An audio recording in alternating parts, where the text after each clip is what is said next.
Hindi ito latest na nangyari, nakita ko lang. Pero maging paalala ito sa lahat ng mga kababayan natin, lalong-lalo na sa mga OFW na mga magdadala ng mga liquid sa hand carry. Kagaya ng pabango, lotion, toothpaste at iba pa. Wag na wag kayong maglalagay sa hand carry baggage kung ang nakalagay sa container ay more than 100 ml. Kahit bawas na yan or kalahati na, basta lampas 100 ml ay bawal na bawal yan sa hand carry baggage. Dahil haharangin at kukunin nila yan sa airport screening. Ang mga lampas sa 100 ml ay dapat nakalagay sa check-in baggage. Nandito kami ngayon sa Cebu Airport. Ang stricto ito kasi doon sa Davao nakalusot itong lotion.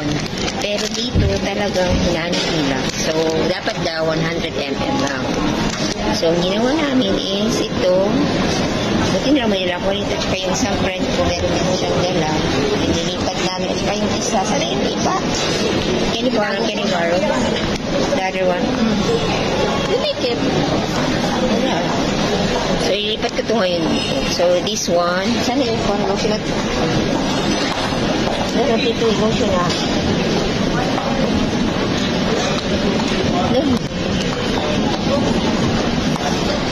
So, lilipat na natin guys para hindi siya masayang, di ba? Di ba ito nagamit ng tinamog?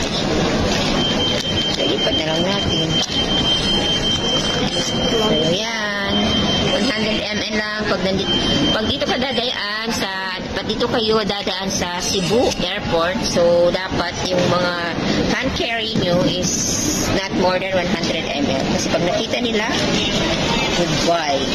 Kukunin nila. Siyempre, kasi bawal eh. Pero alam nyo ba na pwede kayong makapagdala ng liquid hanggang 1 litro sa inyong hand carry? What? Kapag ginawa nyo ito, ilalagay nyo ang mga liquid or mga personal nyong ginagamit na liquid kagaya ng toothpaste, lotion, pabango, kapag nilagay nyo sa maliliit na container na below 100 ml. At ilalagay nyo ito sa resealable pack or plastic na transparent para mas madali itong ma-check ng screening officer. Ngunit inuulit natin na kapag ang lalagyan ay nasa lampas 100 ml, kahit nagamit nyo na o kalahati na lang ang laman, ay dapat nasa check-in baggage yan. Dahil kukunin pa rin yan at haharangin sa airport screening. The use of transparent, resealable plastic bag is intended to speed up the process of getting everyone through security, while ensuring that liquids can easily be identified and checked if the security screening officer asks you to. Remember the rule.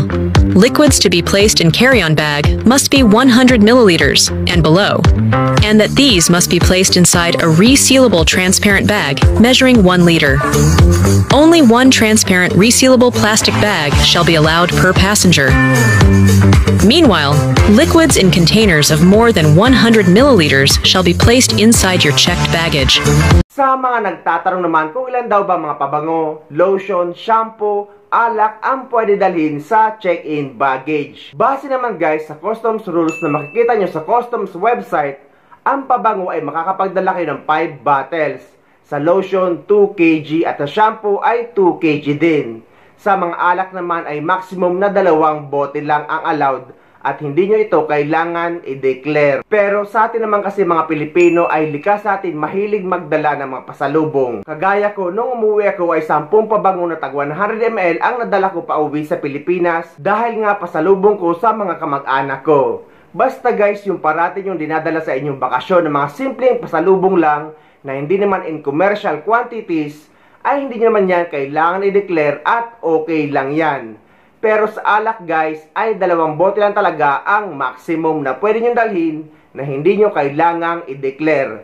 Ang importante naman dito ay hindi kayo over baggage. Pinapaalala naman ng mga airlines na wag kayo maglalagay ng mga valuables kagaya ng pera, alahas at ng mga gadgets sa check-in baggage.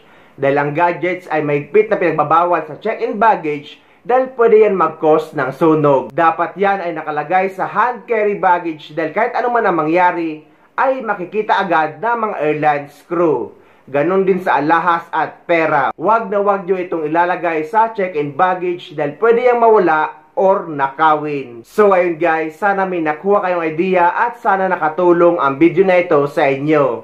At sa mga hindi pa dyan nakasubscribe sa channel ko, Please don't forget to subscribe my YouTube channel and please click the notification bell para lagi kayo updated sa mga upcoming videos na gagawin ko tungkol sa mga updates sa ating mga OFW. Mula dito sa Dubai, maraming salamat.